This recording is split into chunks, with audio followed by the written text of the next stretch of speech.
దేశంలోని ఉత్తరాది రాష్ట్రాల్లో హీట్ వేవ్ అలాగే కొనసాగుతుంది. ఈ క్రమంలో ఢిల్లీ నుంచి రాజస్థాన్, హర్యానా, ఉత్తరప్రదేశ్, బీహార్, జార్ఖండ్ రాష్ట్రాల ప్రజలు వర్షాల కోసం ఎదురు చూస్తున్నారు. అయితే శుక్రవారం జూన్ 14న ఢిల్లీ ప్రజలు మండుతున్న వేడి నుంచి కొంత ఉపశమనం పొందవచ్చు. ఢిల్లీలో ఈరోజు తేలికపాటి వర్షాలు కురిసే అవకాశం ఉందని వాతావరణ శాఖ ఐఎండీ అంచనా వేసింది. ఈ క్రమంలో రానున్న 4 రోజుల పాటు తూర్పు వాయువ్య భారతదేశంలో వేడిగాలులు వీచే అవకాశం ఉందని వాతావరణ శాఖ హెచ్చరించింది. దీంతో పాటు సిక్కిం, పశ్చిమ బెంగాల్లోని అతి భారీ వర్షాలు కురిసే అవకాశం ఉందని తెలిపింది.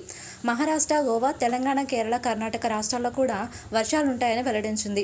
రానున్న 3 రోజుల్లో నాగాలాండ్, మణిపూర్, మిజోరం, త్రిపురలో భారీ వర్షాలు కురుస్తాయని పేర్కొంది. ఈ నేపథ్యంలోనే జూన్ 17 వరకు అస్సాం, మేఘాలయ, పశ్చిమ బెంగాల్, సిక్కిం, అరుణాచల్ ప్రదేశ్లోని భారీ వర్షాలు కురుస్తాయని ఐఎండీ అంచనా వేసింది. స్కైమెట్ వెదర్ ప్రకారం రాబోయే 24 గంటల్లో కొంకణ్, గోవా, కర్ణాటక, తెలంగాణ, దక్షిణ ఛత్తీస్గఢ్, దక్షిణ ఒడిశాలో భారీ వర్షాలతో తేలికపాటి నుంచి మోస్తరు వర్షాలు కురిసే అవకాశం ఉందని ఐఎండీ హెచ్చరించింది. లక్షద్వీప్, అండమాన్, నికోబార్ దీవులు, కర్ణాటక, ఈశాన్య భారతదేశం నైరుతి రుతుపవనాల ప్రభావంతో మధ్యప్రదేశ్, దక్షిణ గుజరాత్, జమ్మూ కాశ్మీర్లో తేలికపాటి నుంచి మోస్తరు వర్షాలు కురిసే అవకాశం ఉందని వెల్లడించింది.